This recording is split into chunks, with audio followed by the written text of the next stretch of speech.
আসসালামু আলাইকুম সবাইকে সবাইকে ওয়েলকাম করছি আমাদের নতুন একটা ক্লাসে। আজকে আমরা এই ক্লাসে আলোচনা করব নবম দশম শ্রেণীর জেনারেল ম্যাথ এর চ্যাপ্টার 2 অর্থাৎ সেট অফ ফাংশন এটা নিয়ে 2.1টা নিয়ে মূলত আমরা এই ক্লাসটা শুরু করব। তো এই চ্যাপ্টারটা শুরু করে কারা, যারা একদম নবম দশম শ্রেণীর দিকে একদম শুরুর দিকে থাকে ওরা, অথবা যাদের একটু গ্যাপ পড়ে গেছে ওরাও এটা চ্যাপ্টারটা শুরু করতে পারে। তো একদম জিরো থেকে এই চ্যাপ্টারটা আমি কভার করে দিব ইনশাল্লাহ। তো তোমরা যদি থাকো তাহলে ইনশাল্লাহ তোমরা অনেক বেশি বেনিফিটেড হবা। এটা একটা প্লেলিস্ট হবে, প্লেলিস্টে কয়েকটা ক্লাস লাগতে পারে, 2 থেকে 3টা। পুরো সেট অফ ফাংশন ক্লাসটা চ্যাপ্টারটা কভার হয়ে যাবে ইনশাল্লাহ। তাহলে এখন আমরা কি করব, সেট কি এই বিষয়টা বুঝবো, এরপরে সেটের যে প্রকারভেদ আছে সেগুলো আমরা বুঝবো, এবং মোস্ট ইম্পর্টেন্টলি আমরা ম্যাথ গুলো সলভ করবো। হ্যাঁ, পরীক্ষার হলে তো আমাদেরকে ম্যাথ সলভ করতে দেয়, ঠিক আছে না? তো আমাদের কনসেপ্ট যতই স্ট্রং হোক, আমরা যদি ম্যাথ সলভটা না করতে পারি তাহলে কিন্তু আসলে কোনো লাভ নাই, ঠিক আছে? আচ্ছা, তাহলে সেট অফ ফাংশন, তাহলে সেট বিষয়টা নিয়ে আমরা বুঝতেছি। সেট সেট মানে কি বলতো? সেট সেট মানে এই অর্থটাই বোঝা যাচ্ছে যে কোনো কিছু একটা নিয়ে তোমাদের বইয়ের মধ্যে একটা সংজ্ঞা দেওয়া আছে, যে বাস্তব জীবনে আমরা যে কিছু বিষয় নিয়ে যে আমরা যে সমাবেশটা তৈরি করি, হ্যাঁ, সুসংজ্ঞায়িত সমাবেশ, সেটাকে সেট বলে। এটা হচ্ছে বইয়ের মধ্যে একটা সংজ্ঞা দেওয়া আছে। আচ্ছা, এখন সেট এটা কি, তোমার তো অনেকভাবে এই বিষয়টা বুঝো যে সেটটা কি। আসলে সেট হচ্ছে যে কোনো একটা নির্দিষ্ট বিষয় নিয়ে যে উপাদানগুলো সেগুলোকে নিয়ে যেটা আমরা গঠন করি সেটা হচ্ছে সেট। যেমন ধরো ডিনার সেট নিয়ে কথা বলা হয়, ডিনার সেটের মধ্যে কি থাকে? বল থাকে, কাপ থাকে, প্লেট থাকে। এগুলোকে নিয়ে আমরা যখন একটা সেট গঠন করব সেটাই হচ্ছে ডিনার সেট। একসাথে আমরা বলি না, আমরা কি বল কাপ প্লেট এভাবে বলি? আমরা বলি যে একসাথে ডিনার সেট, তাহলে আমাদেরকে বলাটা আর একটু সুবিধা হয়ে গেছে, এটাই আর কি। তো সেটার এই বিষয়টাই হচ্ছে যে এটা যে একটা নির্দিষ্ট বিষয় নিয়ে আমরা একদম সমাবেশ যেটা করে, সমাবেশ করে যেটাকে আমরা লিখি সেটাই হচ্ছে সেট। এখন সেট লেখার উপায়টা কি সেটা দেখো। আচ্ছা, আমরা চ্যাপ্টার নাম্বার 1 এর মধ্যে আমরা পড়ছি না বাস্তব সংখ্যা, তারপরে তো আমরা অনেকগুলো সংখ্যা নিয়ে আলোচনা করছি, যে স্বাভাবিক সংখ্যা কি, পূর্ণ সংখ্যা কি, এগুলো নিয়ে আলোচনা করছি না? আচ্ছা, তাহলে আমরা ধরো এন মানে কি, হ্যাঁ, এন মানে হচ্ছে ন্যাচারাল নাম্বার। এটা সেটার কোনো বিষয় না, এমনি সেটার লিখতে এগুলো অনেক কাজে লাগবে, সেজন্য আমি দেখাই দিচ্ছি। এন এন হচ্ছে ন্যাচারাল নাম্বার, 1 2 3 4, এভাবে ডট ডট ডট দিয়ে ইনফিনিটি পর্যন্ত ন্যাচারাল নাম্বার। জিরো বাদে যে ধনাত্মক সংখ্যা এগুলো হচ্ছে যে ন্যাচারাল নাম্বার। আর ধরো কি জেড, জেড মানে হচ্ছে যে কি, পূর্ণ সংখ্যা। পূর্ণ সংখ্যা মানে কি, জিরো সহ, ধনাত্মক ঋণাত্মক সহ, one plus minus one, plus minus 2, plus minus 3, এভাবে করে করে ইনফিনিটি পর্যন্ত, অর্থাৎ ধনাত্মক ঋণাত্মক দুইটা সহ আর শূন্য সহ অবশ্যই। এটা হচ্ছে পূর্ণ সংখ্যা বা জেড দিয়ে প্রকাশ করা হয় এটাকে, ঠিক আছে? এতটুকু বুঝলে হবে। কিউ মানে হচ্ছে মূলদ সংখ্যা, এগুলো লাগে না, আর জেড দিয়ে বেশিরভাগ কাজ হয়ে যায়। ধরো আমাদেরকে বলছে এন, যে স্বাভাবিক সংখ্যা নিয়ে একটা সেট গঠন করো 1 থেকে 5-এর মধ্যে, 1 থেকে 5 পর্যন্ত স্বাভাবিক সংখ্যা নিয়ে একটা সেট। প্রশ্ন বুঝছো? তাহলে এটা কিভাবে লিখবো? এন ইকুয়ালস টু দিব এন, ধরো সেটটার নাম দিলাম আমি এন এন, হ্যাঁ, এন দিয়ে ইকুয়ালস টু দিলাম। এরপর একটা এভাবে সেকেন্ড ব্র্যাকেট দিব, ঠিক আছে? সেকেন্ড ব্র্যাকেট দেওয়ার পর 1 2 3 4, 1 থেকে 5 পর্যন্ত লিখবো আমরা শুধু, 1 2 3 4 5, শেষ, লেখা শেষ। 1 থেকে 5 পর্যন্ত বলছে, নট 10 20 এরকম বলে না, 1 থেকে 5 পর্যন্ত। তাহলে এইভাবে সেকেন্ড ব্র্যাকেটটা শেষ করে দিব। তাহলে এটাই হচ্ছে যে একটা সেট, ঠিক আছে? বুঝছো? তাহলে সেট লিখবে অনেক সিম্পল একটা উপায়। এভাবে প্রথমে নামকরণ করবা, নাম যেটা নাম দেওয়া থাকে, এন ইকুয়ালস টু দিবা, তারপর হচ্ছে সেকেন্ড ব্র্যাকেট দিয়ে তারপর তোমরা জাস্ট উপাদানগুলো এভাবে লিখে দিবা।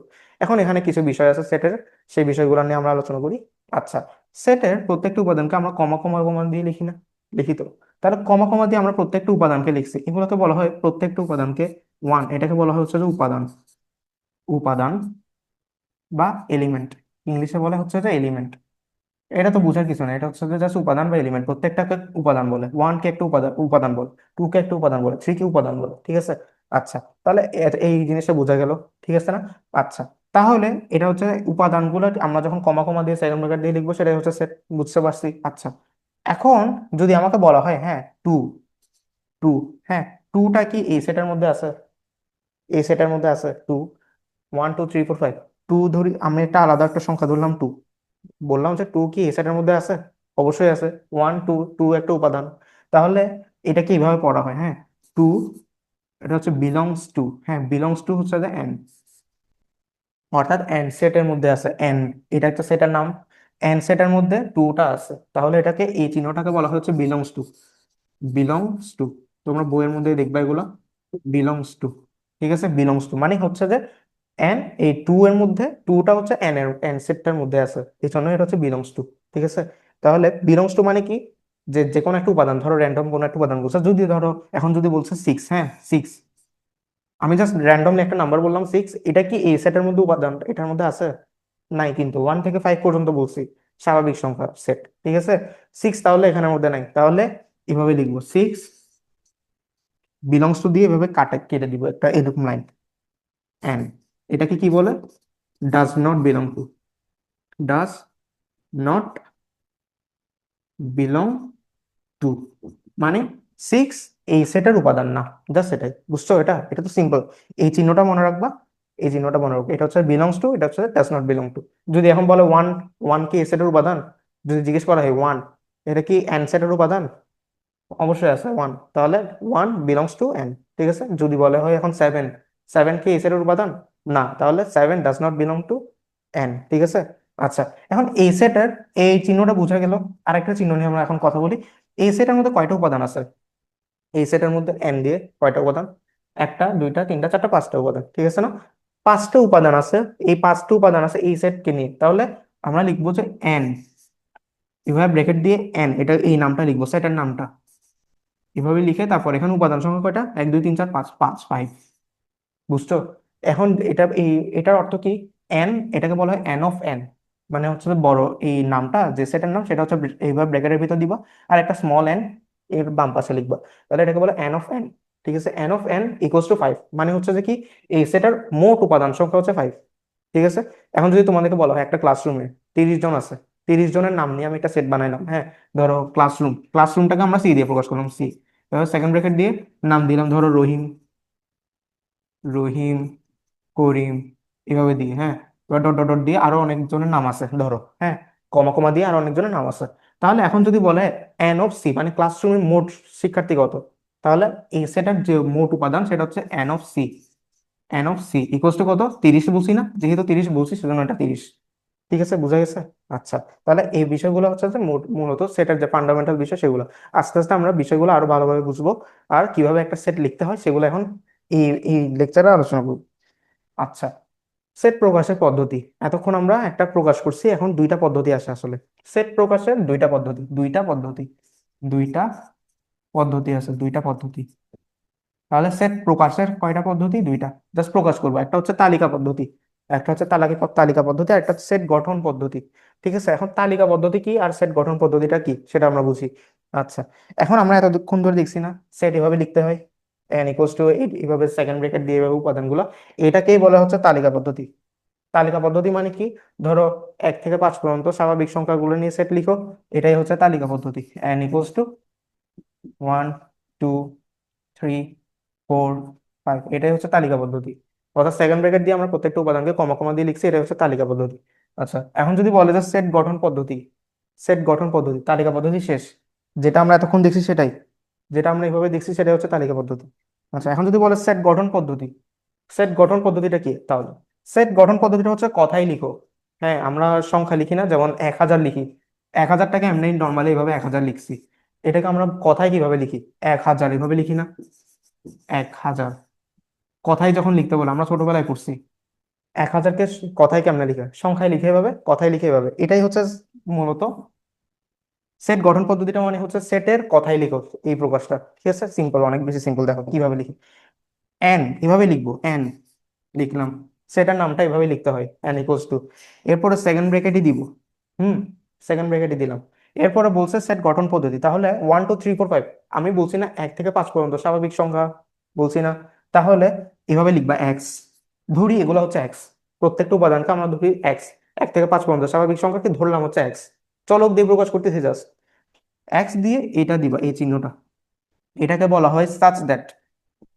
এই চিহ্নটাকে বলা হয় সাচ দ্যাট, সাচ দ্যাট বা সাচ দ্যাট, বা যেন, হ্যাঁ, এক্স যেন, যেন মানে কি, এক্স যেন কি উপাদান সেটা আমরা দেখি এখন, এক্স সাচ দ্যাট লিখতে হবে বলছি না, সাচ দ্যাট, তারপরে x belongs to N, N মানে কি, এন মানে হচ্ছে স্বাভাবিক সংখ্যা, অর্থাৎ 1 থেকে ইনফিনিটি পর্যন্ত জিরো বাদে যে স্বাভাবিক সংখ্যাগুলো আছে সেটাই, তাহলে এক্স বিলংস টু এন, এবং এবং আমি বলছি 1 থেকে 5-এর মধ্যে, 1 থেকে 5-এর মধ্যে বলছি না, তাহলে জিরো তো নাই, তাহলে 1 থেকে 5 এভাবে লিখবা, অসমতা দিয়ে লিখবা এটা, এক্স কিসের মধ্যে আছে, 1 থেকে 5-এর মধ্যে আছে। এখন এভাবে লিখলে কি হবে, এটা হচ্ছে যে গ্রেটার দেন লেস দেন, তাহলে 1 থেকে বড় কিন্তু 5 থেকে ছোট। তাও কিন্তু এখানে 1ও আছে 5ও আছে, তাহলে সমান, 1-এর সমানও আবার 5-এর সমানও, তাহলে এভাবে লিখতে হয় এটা, greater than or equal, less than or equal, ঠিক আছে। তাহলে সেট গঠন পদ্ধতিটা হচ্ছে যে একটা কথাই লিখো পদ্ধতি। এইটাকেই আমরা কথায় লিখছি এভাবে, এক্স বিলংস টু এন, মানে হচ্ছে যে এক্স হচ্ছে স্বাভাবিক সংখ্যা, 1 থেকে ইনফিনিটি পর্যন্ত যে স্বাভাবিক সংখ্যা আছে সেটাই, কিন্তু এবং 1 থেকে 1-এর সমান বা বড়, আবার 5-এর সমান বা ছোট।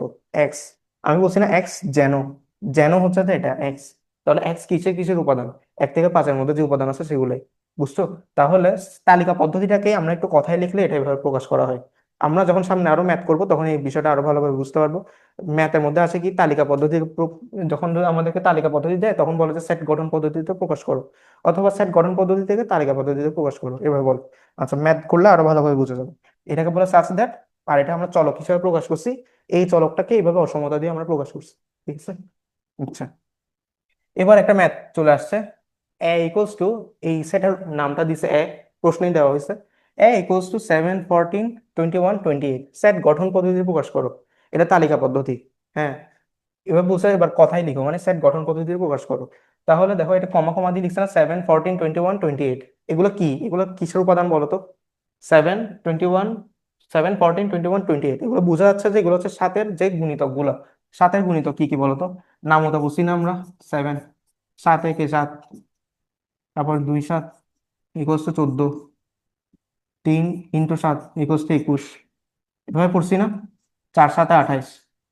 তাহলে এগুলোকে কি বলে নামতা পড়ার সময়, এটা হচ্ছে যে 7, 14, 21, এগুলো হচ্ছে সাতের গুণিতক, হ্যাঁ গুণিতক, গুণনীয়ক না গুণিতক, এগুলো 7, 14, 21, 28, এগুলাই দেখতেছি না আমরা এখানে, 7, 14, 21, 28। তাহলে আমরা কিভাবে বলবো এটাকে, কথায় যদি আমরা বলি, জাস্ট কমন সেন্স দিয়ে বলো, এভাবে আমরা কোনো ফর্মালিটি মেনটেন না করি, জাস্ট কমন সেন্স দিয়ে বলো এগুলো কি, 7, 14, 21, 28, এগুলো কি সাতের গুণিতক। হ্যাঁ, সাতের গুণিতক হচ্ছে যে এই সেটের উপাদান, কিন্তু সাতের গুণিতক তো অনেক হইতে পারে, 28, তারপর হচ্ছে 5 7 35, 6 7 কত 42, এভাবে অনেকগুলো গুণিতক হইতে পারে সাতের, কিন্তু কোন কোন পর্যন্ত রেঞ্জটা কি, 7 আর 28-এর মধ্যে। সাতও আছে, কিন্তু 7 আর 28-এর মধ্যে কিন্তু আবার 7ও আছে আবার 28ও আছে, তাহলে এভাবে লিখতে হবে না, গ্রেটার দেন অর ইকুয়াল এভাবে লিখতে হবে, আর less than or equal, equal মানে হচ্ছে যে 7ও আছে আর 28ও আছে। তাহলে এটা কি লিখবো কিভাবে, আমরা বলছি কি এভাবে এক্স দিয়ে প্রকাশ করবে আমরা, ঠিক আছে, এক্স সাচ দ্যাট এভাবে দিব। তাহলে এক্স, এভাবে ব্রেকেট দিব, সাচ দ্যাট দিলাম, x belongs two, x belongs two দিতে হবে না এখন, এটা এভাবে দিতেও পারো নাও দিতে পারো। এভাবে লিখবা এক্স হচ্ছে কিসের গুণিতক, সাতের গুণিতক, এক্স কমা দিবা, সাতের গুণিতক। এখন কমা কেন দিছে প্রশ্ন আসতে পারে, কমা কেন দিছে প্রশ্ন আসতে পারে, দেখো গুণিতক, এবং, এবং দিয়ে রেঞ্জটা বলি না আমরা, এবং দিয়ে রেঞ্জটা বলে দিই, সাতের গুণিতক তো অনেক হতে পারে, কিন্তু এখানে কি কি রেঞ্জে দিছে, সাতের সমান এবং 28-এরও সমান, কিন্তু এর মিডলে, আর এর বাইরে কিছু না, তাহলে এবং দিয়ে রেঞ্জটা বলে দিব, রেঞ্জ, রেঞ্জটা কি, 7-এর থেকে ছোট, না সরি 7-এর থেকে বড় আর সমান, আর 28 থেকে ছোট আর 28-এরও সমান, এটাই হচ্ছে রেঞ্জ। এখন প্রশ্ন আসতে পারে যে x such that x, x হচ্ছে এগুলোর উপাদান, ঠিক আছে বুঝলাম, কমা কেন দিছি, কমা দিছি কারণ এভাবে, এটা একটু থামছি না আমি, এক্স সাচ দ্যাট এক্স সাতের গুণিতক, এভাবে থামছি না, জাস্ট এটার জন্যই কমাটা দিছি, আর বেশি কিছু না, সাতের গুণিতক, এভাবে সিম্পলি লিখতে পারবো, ঠিক আছে। আশা করি বুঝতে পারছো, এক্স সাচ দ্যাট এক্স সাতের গুণিতক, আর এই এক্সটা কিসের মধ্যে আছে, সাতের সমান বা 7 থেকে বড়, 28-এর সমান বা 28 থেকে ছোট, ঠিক আছে। আচ্ছা, এটাকে অনেকভাবে প্রকাশ করা যায়, নিজের মতো করে প্রকাশ করতে পারবা, কিন্তু ফর্মালিটি হচ্ছে এটা, এভাবে ফর্মালিটিটা মেনটেন করে করতে হয়, ঠিক আছে। আচ্ছা, তাহলে এটা গেল, এই প্রশ্নটা বুঝতে পারছো আশা করি। ওকে, এবার আমরা কথাই লেখো একটা পাইছি, অর্থাৎ তালিকা পদ্ধতি, এটা থেকে সেট গঠন পদ্ধতিতে প্রকাশ করব, সরি তালিকা পদ্ধতিতে প্রকাশ করব, এটা হচ্ছে সেট গঠন পদ্ধতি তালিকা পদ্ধতিতে প্রকাশ করব। আচ্ছা, আচ্ছা দেখো, স্টেপ গুলো খেয়াল করো, স্টেপ গুলো খেয়াল করলে তোমরা সব ম্যাথ পারবা, সব ম্যাথ পারবা, ঠিক আছে। আচ্ছা, এক্স সাচ দ্যাট, হ্যাঁ এক্স সাচ দ্যাট, এক্স যেন, এক্স হচ্ছে 28-এর গুণনীয়ক, বুঝছি, এক্স সাচ দ্যাট এক্স হচ্ছে 28-এর গুণনীয়ক, কিন্তু কোনো রেঞ্জ দেওয়া হয় নাই, কোনো রেঞ্জ দেওয়া হয় নাই, কেন বুঝতে পারবা, বুঝতে পারবা কেন, কেন কোনো রেঞ্জ দেওয়া হয় নাই, দেখো 28-এর গুণনীয়ক যখন বলছে, 28-এর গুণনীয়ক যখন বলছে, তাহলে 28-এর গুণনীয়ক গুলো কি কি সেগুলো আমাদেরকে আগে আইডেন্টিফাই করতে হবে, তারপরে তো তালিকা পদ্ধতিতে প্রকাশ করতে পারবো, ঠিক আছে না? আচ্ছা, 28-এর গুণনীয়ক গুলো লিখো তো, আমরা লিখি 28, 28 গুণিতক না গুণনীয়ক? গুণনীয়ক বলছে। গুণনীয়ক মানে হচ্ছে দুইটাকে গুণ আকারে লিখে কত ভাবে লেখা যায় সেটা। আচ্ছা দেখি তো, এগুলো তো বাচ্চাদের জিনিস। 1 × 28 একভাবে প্রকাশ করা যায়। তা 2 কত বলতো, 14 × 2 = 28 না? 2 × 14, 28-এর গুণনীয়ক, হ্যাঁ ওকে। 3 × 3, 3 × 7 = 21, 4 × 7 = 28, তাহলে 3 দিয়ে যায় না, 3 দিয়ে যায় না আসলে, ওকে। তাহলে 4 দিয়ে দেখতে হবে, 4 কত, 4 × 7 = 28। 5 দিয়ে যায়? 5 দিয়ে কি 28-কে প্রকাশ করা যায়? 5 × কত করে, না করা যায় না, 6 করা যায় না, 7, 7 তো করা যায়, কিন্তু 7 × 4 এটা 7 তো এখানে আছে। তাহলে গুণনীয়ক গুলো কি কি? 1, 2, 4, 7, 14, 28। এতটুকু তো বুঝো, এগুলো হচ্ছে বাচ্চাদের জিনিস, ক্লাস 4 জিনিস এগুলো। 28-এর গুণনীয়ক গুলো কি কি তাহলে? 28-এর গুণনীয়ক কি কি বলতো? কি কি পাইছি? 1 পাইছি, 1, 2, 4, 7, 14, আবার 28 নিজেই। এগুলো হচ্ছে 28-এর গুণনীয়ক। এভাবে একটা রাফ করে লিখতে পারো। রাফ করে না লিখে তোমরা এভাবে দেখাইতেও পারো যে 28-এর গুণনীয়ক গুলো আসলে কি কি, ঠিক আছে? আচ্ছা, এগুলো তো বাচ্চাদের জিনিস, বুঝছো? আচ্ছা, এগুলো বলছে যে 28-এর গুণনীয়কে যেগুলো, এগুলো কি সেট আকারে প্রকাশ করতে, জাস্ট সেকেন্ড ব্র্যাকেট দিয়ে দিবা, ওকে। সেকেন্ড ব্র্যাকেট দিলাম, 28-এর গুণনীয়ক গুলো লিখলাম। 1, 2, 4, 7, তারপর 4, 7 এর পর 14, 14, তারপর হচ্ছে 28, আর আছে আর নাই, এই জন্য এখানে কোনো রেঞ্জ দেয় নাই, কারণ 28-এর গুণনীয়কে এই কয়েকটা নাম্বারই, এই জন্য রেঞ্জ দেওয়া হয় নাই, বুঝছো? বুঝছো রেঞ্জ কেন দেয়? যেগুলো ইনফিনিটি পর্যন্ত যাইতে পারে, তো আমাদেরকে ইনফিনিটি পর্যন্ত যাইতে হচ্ছে না, আমাদেরকে কয়েকটা রেঞ্জের মধ্যে বলে দেয়, ঠিক আছে না? ইনফিনিটি পর্যন্ত কি তোমরা পরীক্ষার খাতায় লিখবা, সেজন্য একটা রেঞ্জ বলে দেয় অনেক সময়, ঠিক আছে? বুঝছো, এবার বুঝছো? যেটাই বলুক, 7-এর গুণিতক বলবে, 7-এর গুণিতক যদি আমাদেরকে এটা বলতো, এই প্রশ্ন যদি আসতো এক্স সাস্টেড এক্স 7-এর গুণিতক এবং এতর মধ্যে, তাহলে তোমরা 7-এর গুণিতক গুলো লিখতা, এতর মধ্যে কোনগুলো আছে সেগুলো আইডেন্টিফাই করতে জাস্ট লিখে দিতে হবে, বুঝছো? বুঝার কথা, এগুলো না বুঝার কিছু নাই, ঠিক আছে? তোমরা যখন বইয়ে অনেকগুলো উদাহরণ আছে এগুলো যদি করবা, অনুশীলনী আছে এগুলো যখন করবা, তখন এগুলো আরো বেশি ক্লিয়ার হবে। আসো, সামনে আরো ম্যাথ আছে। আচ্ছা, +-4, +-5, +-6 এগুলোকে সেট গঠন পদ্ধতিতে প্রকাশ করো। এগুলো হচ্ছে অলরেডি তালিকা পদ্ধতিতে আছে, সেট গঠন পদ্ধতি প্রকাশ করতে হবে। আচ্ছা, এখানে আছে +-4, +-5, +-6। দেখো তো, আমরা একদম শুরু স্লাইডে কি করছি? প্লাস মাইনাস গুলো কোনগুলো বলো তো? জেড না? জেড হচ্ছে +-1, +-, জেড মানে কি? পূর্ণ সংখ্যা। জেড মানে পূর্ণ সংখ্যা। এখন দেখো, তাহলে চাইছে ওইগুলো +-4, +-5, +-6। এখন আমাকে বলো তো, এগুলো একটা রেঞ্জের মধ্যে না? পূর্ণ সংখ্যা কি হইতে পারে বলতো? 0, +-1, +-2, +-3, +-4, +-5, করে করে ইনফিনিটি পর্যন্ত যেতে পারে না? কিন্তু এখানে ইনফিনিটি দেওয়া আছে না, এখানে 6 পর্যন্ত আছে, 4 থেকে 6, বুঝছো? ওকে, ওকে, ওকে। চলো, তাহলে আমরা বুঝতে পারতেছি যে এটা হচ্ছে জেড বলতেছে, হ্যাঁ জেড বলতেছে। জেড কেন বলতেছে? কারণ প্লাস মাইনাস আছে, বুঝছো? আচ্ছা, তাহলে +-4, +-5, +-6, তাহলে আমরা এটা এভাবে এটাকে সেট গঠন পদ্ধতিতে প্রকাশ করি। এখানে কোনো নাম দেওয়া হয়নি, হয়তো বা নাম আছে। ধরো জেড, জেড দিলে তো, জেড হচ্ছে প্রত্যেকটা পূর্ণ সংখ্যা সেট, আমরা জেড না দিই, ধরো এটা এ দিলাম, হ্যাঁ নাম দিলাম আর কি এ। তার আমরা এটাও লিখবো এ ইকুয়ালস টু ভাবে একটা সেকেন্ড ব্র্যাকেট দিলাম, ওকে। এক্স, প্রথমে এক্স চাচ্ছিদের এতটুকু লিখে ফেলবো। তারপরে এক্স কি কিসের উপাদান বলো তো? এক্স কিসের উপাদান? এমনি নর্মালি কি আমরা বলবো যে এটা এত রেঞ্জে আছে? না, এটা হচ্ছে একটা সংখ্যা দিয়ে দিচ্ছে, অলরেডি একটা সংখ্যা দেওয়া, স্বাভাবিক সংখ্যা না, পূর্ণ সংখ্যা এগুলো। তাহলে এক্স বিলংস টু পূর্ণ সংখ্যা জেড, বুঝছো? পূর্ণ সংখ্যা এটা হচ্ছে এক্স বিলংস টু জেড। তাহলে আমরা বলে দিচ্ছি যে এটা জেড এর উপাদান, এক্স হচ্ছে জেড এর উপাদান, ঠিক আছে না? আচ্ছা, জেড এর উপাদান, তারপরে কি রেঞ্জটা কি? 4 থেকে 6 পর্যন্ত, +-4 থেকে +-6 পর্যন্ত। এবং রেঞ্জটা বলবো এবার, রেঞ্জ এবং সবচেয়ে ছোটটা হচ্ছে -4, সবচেয়ে ছোটটা হচ্ছে -4, এটার সমান, গ্রেটার দেন আর এটার সমান, এক্স লিখলাম। এরপরে লেস দেন অর ইকুয়াল 6 পর্যন্ত, এবং এক্স 0 এর সমান না, এটা লিখতে পারো, কারণ পূর্ণ সংখ্যার মধ্যে 0 আছে না, সেজন্য। তাহলে হলো কি x such that x belongs to Z, কেন? কারণ পূর্ণ সংখ্যার উপাদান এগুলো, স্বাভাবিক সংখ্যা না, স্বাভাবিক সংখ্যার উপাদান না, পূর্ণ সংখ্যার উপাদান, এই জন্য বিলংস টু জেড। কিন্তু বিলংস টু জেড মানে কি ইনফিনিটি পর্যন্ত না? তাহলে আমাদেরকে একটা রেঞ্জ বলতে হবে, কারণ এটা ইনফিনিটি পর্যন্ত বলে নেই, এখানে বলছে +-4 থেকে +-6। তাহলে লিখে দিলাম -4 থেকে 6 পর্যন্ত, এবং x not equals to zero, কারণ জিরো এখানে নাই। পূর্ণ সংখ্যার মধ্যে জিরো আছে কিন্তু এখানে জিরো নাই, সেটার মধ্যে জিরো দেওয়া হয় নাই, সেজন্য এক্স হচ্ছে জিরো এর সমান না। ঠিক আছে। আচ্ছা, এবার এই ধরনের ম্যাথ গুলো করি। এক্স আসলে ধনাত্মক পূর্ণ সংখ্যা। ধনাত্মক পূর্ণ সংখ্যাগুলো কি বলতো? ধনাত্মক পূর্ণ সংখ্যা শুরুতে দেখাইলাম না কি? এগুলো হচ্ছে ধনাত্মক পূর্ণ সংখ্যা, এখানে আমাদের ঋণাত্মকও আছে, জিরো আছে। ধনাত্মক জিরো হচ্ছে কোনো ধনাত্মক ঋণাত্মক কোনো সংখ্যাই না, জিরো হচ্ছে শুধু পূর্ণ সংখ্যা। এটা হচ্ছে ধনাত্মক না ঋণাত্মক না। তাহলে আমাদেরকে জিরো বাদে যে ধনাত্মক সংখ্যাগুলো আছে সেগুলাই নিয়েই কথা বলছে, তাহলে এটা ন্যাচারাল নাম্বারই না? ন্যাচারাল নাম্বার নিয়ে কথা বলছে না তাহলে?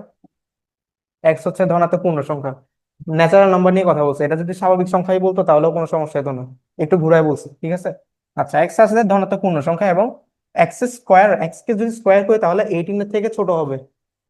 বুঝবা বুঝবা সব বুঝবা। দেখো, প্রথমে আমরা ধনাত্মক পূর্ণ সংখ্যা মানেই হচ্ছে এন, এতটুকু তো বুঝো, ঠিক আছে না?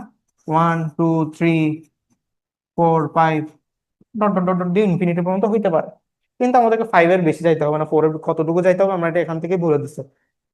এবং এক্স স্কোয়ার, যখন আমরা এক্স এ যখন স্কোয়ার করব, যদি আমরা এইগুলোকে ধরি এক্স, এগুলোকে যখন স্কোয়ার করব তখন 18 থেকে ছোট হবে। তোমরা একটু মনে মনে করে ফেলো তো, 1 কে স্কোয়ার করলে 1 হবে, তাহলে এটা 18 থেকে অবশ্যই ছোট। 2 কে করলে 4 হবে, তাহলে এটাও ছোট। 3 কে করলে কত হবে? 9 হবে, এটাও ছোট। 4 কে করলে 16 হবে, এটাও ছোট। 5 কে করলে 25 হবে, এটা কিন্তু এটা ছোট না। 18 থেকে বড় না 25? বুঝছো? আমি যখন লিখবো তখন বুঝবা, এখন মাথায় ঘুরাচ্ছে হয়তো বা, আমি কিন্তু ইজি ওয়েতে বলতেছি। তো এগুলোকে আমরা এক্স ধরবো, এক্স স্কোয়ার করলে 18 থেকে ছোট হবে, সেগুলাই আমরা সেটার মধ্যে রাখতে পারবো। সেগুলাই সেটার মধ্যে রাখতে পারবো, এর বাইরে কোনো সেটার মধ্যে রাখতে পারবো না। বুঝছো? দেখো, আমরা ধরো আমি এইভাবে লিখলাম, হ্যাঁ, সেটটা এভাবে লিখে ফেলছি। এবার এখানের মধ্যে উপাদানগুলো আমরা বসাবো। কোন কোন উপাদানগুলো বুঝতে পারবে? যেগুলো হচ্ছে যে যেগুলোকে স্কোয়ার করলে, স্বাভাবিক সংখ্যার মধ্যে যেগুলোকে স্কোয়ার করলে 18 থেকে ছোট হবে, সেগুলোই আমি সেটার মধ্যে রাখতে পারবো। এটার নাম কি দিব? এটার নাম ধরো দিলাম আমি এ, এটার নামও দিলাম এ। ঠিক আছে। এর আগের ম্যাথের সাথে লিঙ্ক না, আমি জন্য এ দিলাম। তাহলে এ ইকুয়ালস টু এ, সেটের মধ্যে কি কি উপাদান বুঝতে পারবে, এগুলো যেগুলো বর্গ করবো সেগুলো। এখন এগুলোকে লিখার উপায়টা কি? পরীক্ষার হলে লিখবা এভাবে, ইকুয়ালস টু, লেখার পরে লিখবা যে এরকম, এক্স ইকুয়ালস টু যখন 1, হ্যাঁ, এভাবে দিয়ে একটা এরকম চিহ্ন দিবা। এক্স ইকুয়ালস টু যখন 1, তখন এক্স কে যখন আমরা স্কোয়ার করব, তাহলে 1 কেও স্কোয়ার করলাম, 1 কে স্কোয়ার করলে 1 হয়, সেটা হচ্ছে কি 18 থেকে ছোট। তাহলে 1 এখানে বুঝতে পারবে। বুঝছো? এটা এভাবে লেখার উপাদান, উপায় হচ্ছে এটা। এটাকে এইভাবে না লিখে হোলে লিখে, এক্স ইকুয়ালস টু 1 হোলে, কমা, এবার এক্স কে বর্গ করছি কারণ এখানে বর্গ করতে বলছে, বর্গ করে 1 পাইছি, সেটা কিন্তু 18 থেকে ছোট, তাহলে 18 এই 1টাকে জায়গা দিতে পারবো। বুঝছো? ওকে। এবার এক্স ইকুয়ালস টু যখন 2 হলে, এক্স কে যখন স্কোয়ার করব তখন 2টাকেও স্কোয়ার করলাম, এবার 2টাকে স্কোয়ার করলে 4 আসবে, সেটাও কিন্তু 18 থেকে ছোট। ছোট না? 18 থেকে ছোট, তাহলে 2ও রাখতে পারবো। আমি 4 কে কেন রাখবো না? 4 কে রাখি না, আমি হচ্ছে এক্স ইকুয়াল টু 2, কারণ স্বাভাবিক সংখ্যার মধ্যে 2 নিছি আমি, 2 কে জাস্ট বড় করছি, 4 আসছে। আমি এখন 4 রাখবো? আমার 2 রাখবো, কারণ 2 কে বড় করে 4 আসছে। আর এখানে 2 নিতে হবে কারণ এখানে হচ্ছে স্বাভাবিক সংখ্যা, আমি এক্স ইকুয়াল টু স্বাভাবিক সংখ্যা 2টা টেস্ট করতেছি। 2টাকে বড় করলে 4 হবে, এই জন্যই 2টাকে রাখছি। বুঝছো? এক্স ইকুয়াল টু যখন 3 হবে, এবার তাহলে এক্স স্কোয়ার করি, তাহলে এক্স কে স্কোয়ার স্কোয়ার করলে 3 স্কোয়ার, 3 স্কোয়ারটা দেখাবো, ডিরেক্ট 9 লিখে দিও না, ঠিক আছে? 3 স্কোয়ারটা দেখাবো, ইকুয়ালস টু 9, যেটাও 18 থেকে অবশ্যই ছোট, তাহলে আমি 3 কেও জায়গা দিতে পারবো। ঠিক আছে। আচ্ছা, এবার এক্স এর মান যখন 4 হলে, এক্স থেকে স্কোয়ার করবো, 4টাকেও স্কোয়ার করবো, তাহলে আসবে 16। 16 কিন্তু 18 থেকে ছোট, তাহলে 4 কেও জায়গা দিতে পারবো। ঠিক আছে, 4 কেও জায়গা দিতে পারবো। এবার দেখি 5, এক্স ইকুয়ালস টু 5 হলে, এক্সটাকে স্কোয়ার করছি, 5টাকেও স্কোয়ার করছি, তাহলে 25। 25 কে 18 থেকে ছোট? ছোট না, তাহলে এইভাবে লিখতে পারো, নট, অর্থাৎ নট লেস দেন আর কি, নট লেস দেন 18। অথবা এইভাবে লিখতে পারো, এইভাবে না লিখে এইভাবে লিখতে পারো যে 25 হচ্ছে 18 থেকে বড় হয়ে গেছে এখন। তাহলে 25-এর পর আর যাইতে হবে না, 5-এর পর আর 6, তাহলে 6ও অবশ্যই 18 থেকে বড় হবে। 6কে বড় করে 36, এটাও 18 থেকে বড় হবে। 7কে যখন বড় করবো তখন কত হবে? 49 হবে, সেটাও 18 থেকে বড় হবে। তাহলে 5-এর 4-এর পর আমরা আর কোনো সংখ্যা রাখতে পারতেছি না, তাহলে এতটুকুতেই আর কোনো উপাদান দিব না, এতটুকুতেই এটা ক্লোজ। ঠিক আছে। সরি, এতটুকুতে এটা ক্লোজ, আর কোনো উপাদান যাবে না। বুঝছো এবার কেমনে করব? প্রথমে ধনাত্মক পূর্ণ সংখ্যা বলছে, সেজন্য আমি ধনাত্মক পূর্ণ সংখ্যাগুলো একটু সাইডে লিখলাম। লেখার পর এই উপাদানগুলোকে টেস্ট করব কেমনে, এগুলোকে সবগুলোকে বর্গ করে দেখবো কোনগুলো 18 থেকে ছোট হচ্ছে। এগুলাই ছোট হচ্ছে, এজন্য এগুলোকে আমি সেটের মধ্যে রাখছি। স্টেপ গুলো বুঝতে পারছো? আচ্ছা, নেক্সট মেথড এই তো। আচ্ছা দেখো, ওকে, এক্স বিলংস টু এন বলে দেওয়া হয়েছে। এটাকেও ধরো কোন একটা সেটের নাম দিল, এটাও ধরো এ দিল, A equals to x belongs to N. এই এক্স স্কোয়ারটাই 9 থেকে কি হবে, 9 থেকে বড় হবে, এবং কিউব যখন করবো তখন 130 থেকে ছোট হবে। এতক্ষণ আমরা দেখলাম কি, একটাই দেখছি আমরা, তখন এক্স স্কোয়ার, এক্স কে যখন স্কোয়ার করবো তখন 18 থেকে ছোট হবে। কিন্তু এখানে আরেকটা বলে দিছে, এক্স কে যখন স্কোয়ার করবো তখন 9 থেকে বড় হইতে হবে, এবং ওই সংখ্যাটাকেই যদি কিউব করে 130 থেকে ছোট হইতে হবে। ফার্স্টে আমরা দেখি x belongs to N, N N কি কি, এন হচ্ছে স্বাভাবিক সংখ্যা। লিখি আমরা 1, 2, 3, 4, 5, তবে দিই অনেকগুলো সংখ্যা। ঠিক আছে, এটাও একটা স্বাভাবিক সংখ্যার সেট। ঠিক আছে, এই জন্য এভাবে লিখছি। আচ্ছা, তাহলে লিখিত এবার, যখন এক্স এর মান যখন 1, এক্স ইকুয়ালস টু 1 হলে এমনি লিখছি, এক্স কে আমরা স্কোয়ার করব, স্কোয়ার করলাম, 1 কে স্কোয়ার করলাম। ঠিক আছে, 1 কে স্কোয়ার করলে কত হয় বলো তো? 1। ওয়ানটা কি 9 থেকে বড়? 1 কি 9 থেকে বড় না? 1 হচ্ছে 9 থেকে ছোট। তাহলে প্রথম শর্তটাই খাটলো না, দ্বিতীয় শর্তটা দেখারও দরকার নেই, কিন্তু দেখতে হবে ফর্মালিটি। প্রথম শর্তটা খাটলো না, যখন দুইটা শর্তই খাটবে তখনই আমি ওয়ানটাকে এই সেটের মধ্যে জায়গা দিতে পারবো।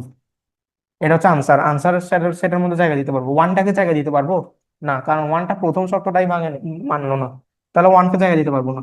আচ্ছা ঠিক আছে, তাহলে এখন আমরা এখানে দেখি তো,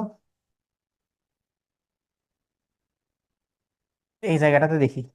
ওকে, এখন এক্স এর ইকুয়ালস টু 1, আমি একটু আলাদাভাবে বোঝানোর জন্য লিখতেছি, তোমরা এবং দিয়ে লিখবা। ঠিক আছে, এবং দিয়ে লিখবো।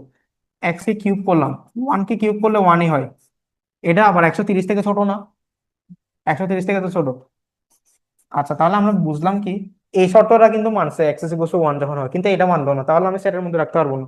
দুইটাই মানতে হবে, তাহলে রাখতে পারবো। এবার দেখো এক্স ইজ ইকুয়াল টু যদি 2 হয়, 2 কে স্কোয়ার করো, কত হয়? 4 হয়। 4 ও কি 9 থেকে বড়? বলছে 9 থেকে বড় হইতে হবে, সমান না, বড় হইতে হবে। কত? 2 হচ্ছে বড় না, তাহলে 4 হচ্ছে ছোট। 4 হচ্ছে বড়, মানে 2 কে স্কোয়ার করলে 4 হবে, 4টা হচ্ছে ছোট। তাহলে এটা মানলো না। এবার এটা দেখি তো, কিউব করলে, 2 কে কিউব, 2 কে কিউব করলে কত হয়? 8 হয়। 8টা কি 130 থেকে ছোট? সাকসেসফুলি এই শর্তটা মানছে, কিন্তু এটা মানতেছে না, তাহলে আমি সেটার মধ্যে এটাকেও জায়গা দিতে পারবো না। 1 কেও দিতে পারবো না, 2 কেও দিতে পারবো না। 3 কে দেখি তো, 3 হলে এই জায়গায় হচ্ছে স্কোয়ার, এটা হচ্ছে কিউব, তাহলে স্কোয়ার করবো। 3 কে স্কোয়ার করলাম, কত আসে? 9। 9 কি 9 থেকে ছোট? দেখো তো, বলো তো। 9 থেকে বড় হইতে হবে, এক্স কে যখন আমি স্কোয়ার করবো, অর্থাৎ 3 কে যখন আমি স্কোয়ার করলাম তখন 9 আসলো। 9টা কি 9 থেকে বড়? বড় না, সমান। এখানে এটা যদি বলতো greater, greater than or equal, এরকম করে একটা যদি নিচে একটা সাইন দিত, এটা মানে ইকুয়ালও, ইকুয়ালও হইতে পারবে, গ্রেটার দেনও হইতে পারবে। কিন্তু যদি এটা বলতো তখন আমি এটাকে রাখতে পারতাম, অর্থাৎ 3 কে আমি রাখতে পারতাম। আবার এদিকেও শর্তটা চেক করতে হইতো, যদি দুইটাই হইতো তাহলে এটা এটাও মানতো এটাও মানতো, তাহলে আমি রাখতে রাখতে পারতাম। কিন্তু বলছে কি, এখানে বলছে যে এটা শুধু গ্রেটার দেন, অর্থাৎ এক্স কে যখন আমি স্কোয়ার করবো তখন হচ্ছে গ্রেটার দেন হইতে হবে, এটা হচ্ছে ইকুয়াল হয়ে গেল, ইকুয়াল হয়ে গেল 9। যখন এটা 9 তখন আমি এটাকে রাখতে পারবো না, এই শর্তটা মানে নাই। এই শর্তটা তাও চেক করতে হবে, চেক করতে হয় জাস্ট ফর ফর্মালিটি। ঠিক হবে, এটা মানলেও না যা, না মানলেও তা, তাহলে একটা 27 হবে। 130, এটা 130 থেকে ছোট, কিন্তু আমি রাখতে পারবো না কারণ এটা মানে নাই। যদি এটা 9 থেকে বড় হইতো, এটাও 130 থেকে ছোট হইতো, তাহলে রাখতে পারবো, আর না হলে না। তাহলে রাখতে পারবো কোনগুলাকে দেখি তো। এক্স ইকুয়ালস টু 4, যতক্ষণ না রাখতে পারবো ততক্ষণ আমরা টেস্ট করবো। এক্স স্কোয়ার স্কোয়ার করলাম, 4 কে স্কোয়ার, তাহলে কত হয়? 16। 16টা 9 থেকে বড় না? অবশ্যই বড়। এবার এটা গেল, এই শর্তটা তাহলে মানলো। এবার দেখি তো আমরা কিউব করি 4 কে, 4 কে কিউব করলে কত? 64। করে দেখতে পারো, এটা হচ্ছে লেস দেন 130। কেন? 64 130 থেকে ছোট, তাহলে মানলো। এটাও মানছে এটাও মানছে। এটাকে স্কোয়ার করলে 9 থেকে বড় আসতেছে, এটাকে কিউব করলে, এই সংখ্যাটাকে কিউব করলে আবার 130 থেকে ছোট আসতেছে, তাহলে আমরা 4 কে রাখতে পারলাম এতক্ষণে। 1 2 3 কে রাখতে পারলাম না, 4 কে রাখতে পারলাম। আচ্ছা, 5 কে নিয়ে দেখি তো। যতক্ষণ না আমরা এবার দেখলাম যে এই সংখ্যাগুলো রাখতে পারতেছি না, এবার এখান থেকে রাখতে পারতেছি, তাহলে আমরা টেস্ট করতে থাকবো যতক্ষণ না আমরা কোনোটাকে রাখতে পারবো না, ততক্ষণ পর্যন্ত টেস্ট করতে হবে। ঠিক আছে, তাহলে 5 হইলে x² 5² 25, এটাও বড়।